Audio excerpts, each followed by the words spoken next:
Saludo a Carlos Salazar, él es el presidente del Consejo Coordinador Empresarial. Carlos, ¿cómo estás? Muy buenas noches. Un placer saludarte, Leo, como siempre. Que me invitas, pues es un honor. No, encantado de tenerte como siempre por acá, Carlos.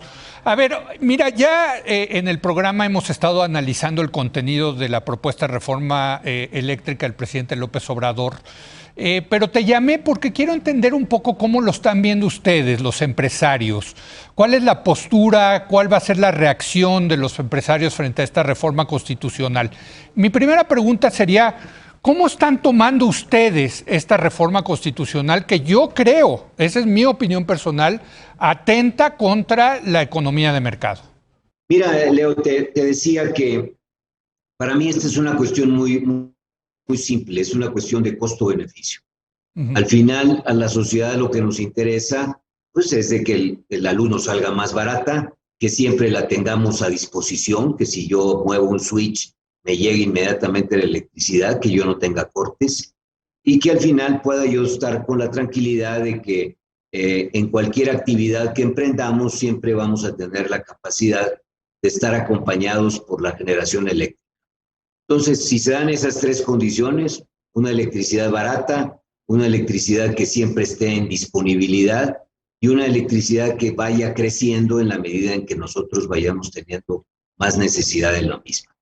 Toda sociedad moderna requiere de electricidad. En cualquier actividad, hasta en el celular que tenemos, requerimos la electricidad. Yo no sé por qué hemos llevado esto a los límites que lo hemos llevado, a una discusión de buenos y malos, cuando aquí es una cuestión tan simple como quién la produce más barata y qué le beneficia a México. Hoy por hoy, lo que se pierde de vista en todo esto es que la electricidad se produce además con muchísimas inversiones. Cuando se hacen esas comparaciones de que es que sale más barato para una empresa que para un particular, pues es obvio, el particular no tuvo que invertir para producir la electricidad.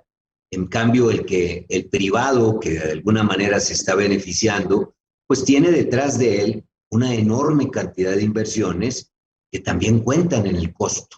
El costo de un producto es el costo variable y es el costo de inversión que se dio para poder producir el bien que tú recibes.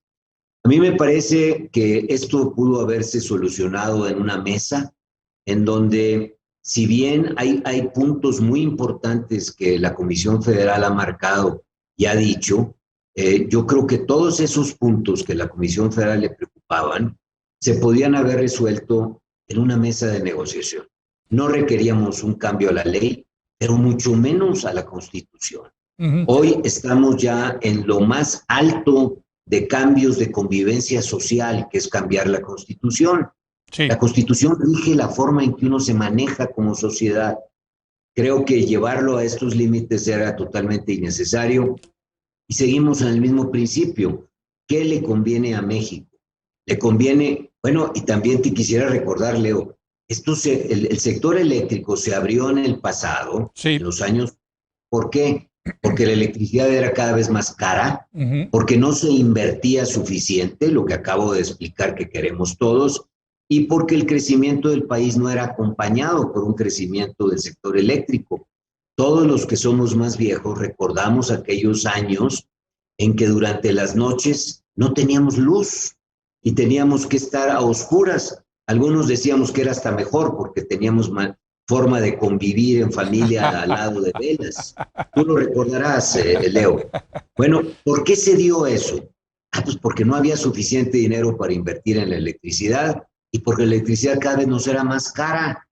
Y por eso se abrió el sector. Y también hay que entender que esto tiene tres pasos. Uno es la generación eléctrica, que es donde participan los privados. Pero hay otro paso que nunca se habla de él, que es la transmisión de electricidad y es la distribución de la electricidad. Y también para todo tu amplio público le quiero decir que en la transmisión y la generación eléctrica, la Comisión Federal gana muchísimo dinero.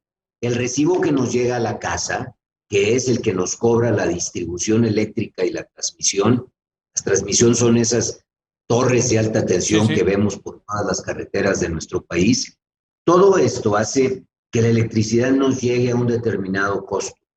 Hoy, debido a que los privados han invertido, repito, 44,000 millones de dólares que se ha ahorrado el gobierno, y debido a que son más eficientes porque usan tecnologías más modernas, tan simple como eso, hace que el costo de la electricidad en los últimos 2 años al menos no ha tenido que subir en nuestro país.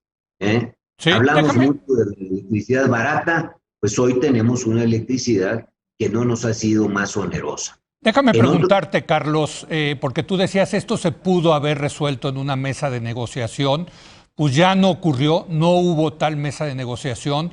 El presidente está proponiendo nada menos que una reforma constitucional, como tú dices. ¿Qué van a hacer ustedes, los empresarios organizados de México? ¿Cómo van a reaccionar frente a esta propuesta del presidente? Yo creo que esta es una discusión que llega a donde deben de llegar estas discusiones, que es a nuestra Cámara Legislativa. Vivimos en un país de instituciones, hay una división de poderes. Hoy el Poder Ejecutivo hace una propuesta, le toca juzgarla al Poder Legislativo, y el Poder Legislativo tiene hoy la enorme responsabilidad de analizar las dos opciones. La opción de regresar a esa Comisión Federal de Electricidad monopólica. Fíjense, esto yo nomás lo veía en los libros de texto. Hoy vamos a tener un monopolio al comprar y un monopolio al vender. Sí, sí. Es el único comprador, pero también es el único vendedor. Imagínense ustedes.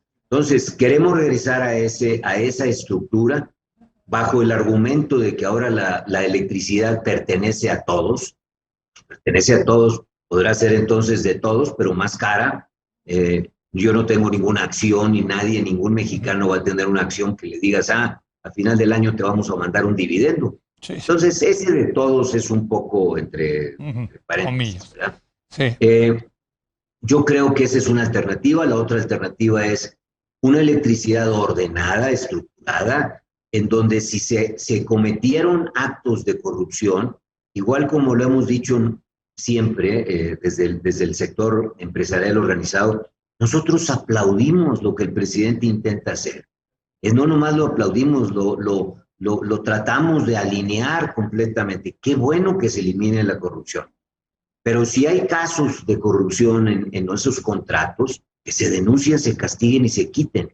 Pero yo te puedo asegurar que eso no es el todo, no es poder decir que todos los que invirtieron esos 44,000 millones están bajo esa situación.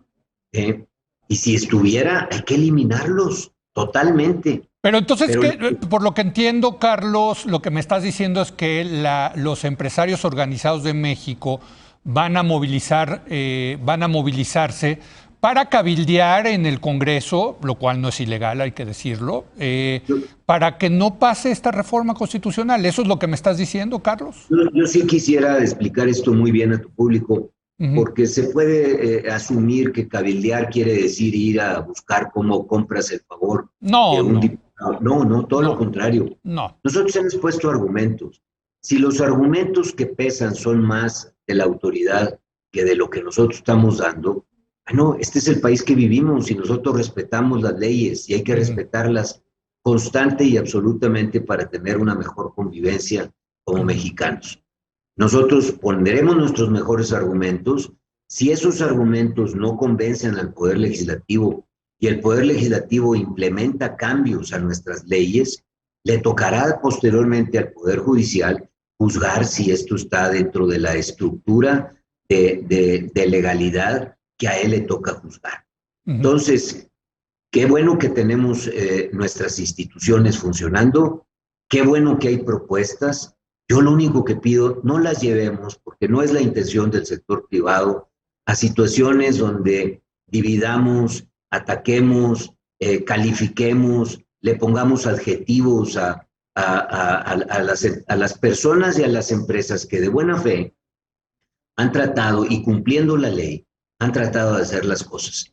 Y que precisamente en ese tema, Carlos, pues sí, en esta lógica de buenos y malos, de polarización, desde Palacio Nacional, y hay que decirlo comenzando por el presidente, ha estereotipado, me parece, a los empresarios, a muchos de ellos, como los malos de esta película. y desde luego, como tú dices, hay muy malos empresarios, como en todo en la vida, ¿no? Hay malas manzanas en todos los ámbitos, pero no se puede estereotipar a todo un sector tan importante como son los empresarios para ganar el argumento de que se necesita una reforma constitucional en materia eléctrica. Sí, yo también he oído al presidente cuando él habla de los buenos empresarios, cuando los orgullece, cuando de alguna manera inclusive los califica de buenos mexicanos.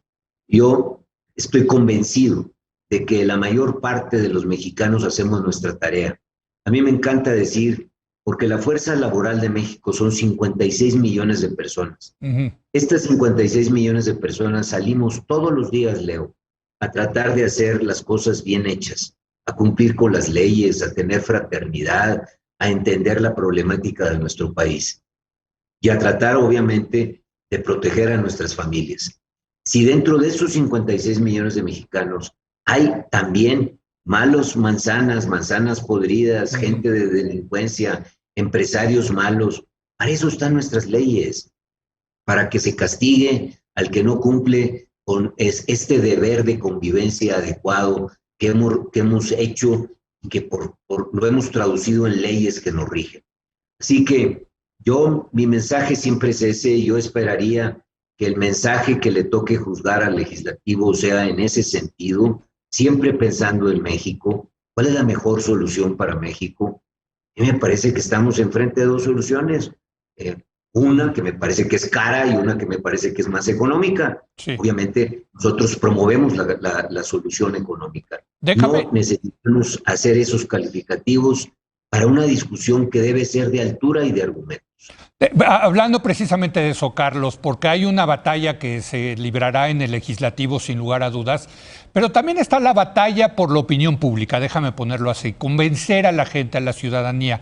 ¿Ustedes van a hacer algún tipo de campaña en los medios de comunicación, en fin, para tratar de convencer a la gente de que el otro modelo es el correcto? No, yo no veo eso en el camino. Me parece a mí que explicar nuestros argumentos es suficiente. Esto de organizar campañas de unos contra otros me parece que es totalmente inadecuado. Nunca ha conducido a buenas soluciones. Al final, lo que necesitamos es ese entendimiento de parte de todos. Para la gente es muy difícil entender estas cosas y tratar de explicarlas con argumentos que yo diría muy superficiales, de buenos y malos, me parece que no conduce al mejor México. Pero el gobierno lo está haciendo, ya viste los spots, ¿no?, que han salido para convencer de las virtudes de lo que ellos están proponiendo, ¿no? Y me parece que la Comisión Federal de Electricidad ha llevado esto a esos niveles. Yo no creo que sea lo adecuado y a mí me parece que no es una buena estrategia venir a hacer lo mismo cuando no nos parece lo que está haciendo. Tratar de repetirlo me parecería equivocado. Yo creo que a través de programas como el tuyo, la gente nos estamos enterando.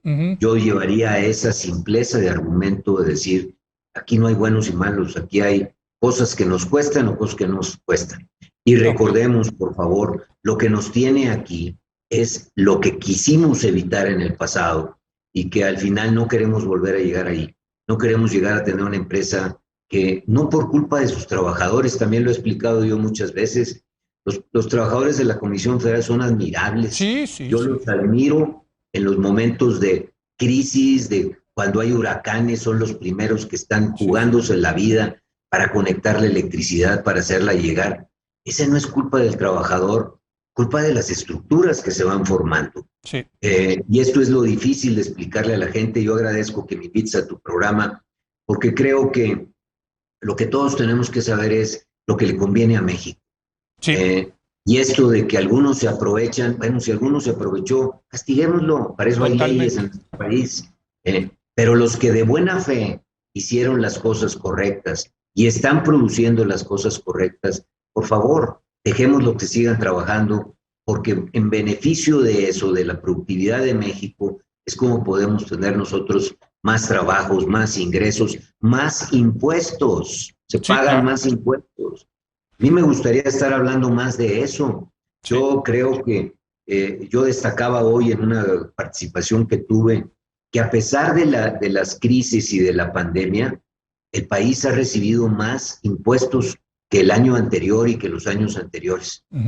Fíjate qué destacable, qué destacable el rol de las familias mexicanas, de los empresarios mexicanos que se han solidarizado pagando sus impuestos. Volver a decir que no se pagan impuestos en México, cuando vemos que el gasto público ha podido crecer, el ingreso tributario ha crecido, esas son cosas positivas que hablan bien del México que queremos todos. Permíteme, hago una pausa brevísima. Tengo un par de preguntas todavía que hacerte, Carlos. Regresamos en un momento más.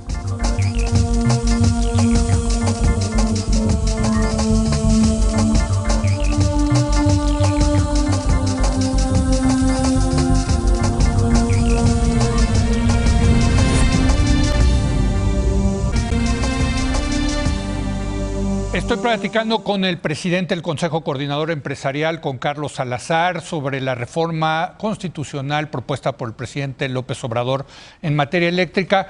Carlos, hay una parte que a mí me parece la más preocupante en el tema de esta reforma, y es el famoso artículo segundo transitorio, donde dice que se van a cancelar todos los permisos y todos los contratos que están vigentes. Muchos han dicho que esto es una expropiación. Ustedes incluso creo que lo dijeron en alguno de sus, de sus comunicados. A mí me parece que esto es peor que una expropiación, porque una expropiación, de acuerdo a la Constitución, Carlos, es por causa de utilidad pública y mediante indemnización. Se tiene que indemnizar a los que se les expropia. Acá ni siquiera habría esa indemnización. ¿Qué opinas tú? Para mí me parece esto terrible porque es un atentado, una violación a los derechos de propiedad, Carlos. Y bueno, esas son de las cosas que nosotros hemos marcado como no claras dentro de la iniciativa. Recordemos que la iniciativa fue escrita en la Comisión Federal de Electricidad, entonces quizás faltó un poco de asesoría legal en cómo se debería de haber presentado esta iniciativa. Yo creo que no está claro exactamente qué va a pasar con los contratos, no está claro en las empresas que van a quedar sin entregar su electricidad, a qué precio la van a entregar, con qué costos les van a reconocer, cuál va a ser la situación futura. Cuando se habla de que se va a sostener esa fórmula del 46-54 para tu público, se había tomado la decisión de que en la generación eléctrica, y vuelvo a repetir, recuerden, la transmisión y la distribución, que son tan importantes o más que la misma generación, son 100% propiedad de la Comisión Federal de Electricidad. En la parte que los privados intervienen, que es en la generación, se dice que no hay ningún movimiento, que porque el 56% va a seguir siendo la Comisión Federal, 54, perdón, y 46 los privados. Sin embargo, no está claro lo que acabas tú de decir, qué va a pasar con los contratos, a qué precios va a quedar esto, cómo voy a entregar mi electricidad, va a ser o no va a ser suficiente dinero como para pagar mis costos financieros, la inversión que tuve. Ese 46% son esos 44,000 millones de dólares a los que me he referido. No está claro. Definitivamente en el Poder Legislativo, cuando tengan que analizar todo esto, pues tendrán que analizar las consecuencias. Nada más nos faltaría que ahora una de las consecuencias de los efectos colaterales de eso sea tener que pagarle ahora a inversionistas extranjeros o nacionales el costo de su inversión, porque eso pues, hace más caro definitivamente la medida. No, totalmente, pero ¿sí lo ves como violatorio a los derechos de propiedad o estoy exagerando, Carlos? No, Leo, va a depender mucho de qué al final acabe juzgando el Poder Legislativo, en función de eso. Y otra vez, esto es un largo camino. Sí. Si eso fuera violatorio, después le tocará al Poder Judicial juzgar si es violatorio o no, y provocará arbitrajes internacionales, sin duda. O sea, además está puesto en los tratados. Nosotros organizamos un foro desde febrero cuando se presentó la iniciativa de ley, que me parece que era bastante bueno, fíjate. Invitamos abierto, estuvieron miles de gentes participando en estos foros. Esta nueva tecnología del Zoom nos ha permitido tener convocatorias muy amplias y lo hicimos con 4 grandes orientaciones. La primera, que es la que a nosotros como sector organizado, empresarial de las 12 organizaciones nos ha interesado, que es los impactos sociales de cualquier medida. Número 2, los impactos económicos. Número 3, los impactos ambientales. Y número 4, los impactos legales de la medida. Yo creo que hoy estamos viendo en el primer capítulo de esta iniciativa presentada cuáles serían estos impactos sociales. ¿Nos va a salir más barato o nos va a salir más caro? Después habrá que ver las consecuencias económicas de lo que se decida después en el Congreso. En un tercer capítulo vamos a tener que analizar el impacto ambiental que esto va a tener. Hoy en el mundo, Leo, y anticipo esto para todo tu gran público, ya empieza a haber impuestos al carbono. El aumento de los precios de la electricidad en Europa en muchos se está debiendo a que hoy se está empezando a cobrar un impuesto al carbono. Entonces, todo aquel que produce cualquier bien, no quiero decir que nada más la electricidad, tendrá que pagar un impuesto. Esto va a tener consecuencias, obviamente, en los costos, en la realineación de los precios, cosas que deberíamos estar preocupándonos sin duda. Y un cuarto capítulo de todo esto tendrá que verse con el impacto de la legalidad de toda la situación. Entonces, nos depara un largo camino, así que no nos peleemos, hagamos esto con sensatez, con miras altas y siempre pensando en México, siempre pensando en México. Pues sí, sin lugar a dudas, el camino será largo, Carlos, y bueno, te seguiremos pidiendo que estés aquí en la hora de opinar para explicar la postura oficial del sector empresarial organizado. Gracias, Carlos, muy buenas noches. Buenas noches, aprecio mucho la invitación y siempre a la orden. Gracias a Carlos Salazar. Gracias a usted por habernos acompañado. Yo lo espero mañana en punto de las 10 de la noche, cuando otra vez sea la hora de opinar. Aquí nos vemos.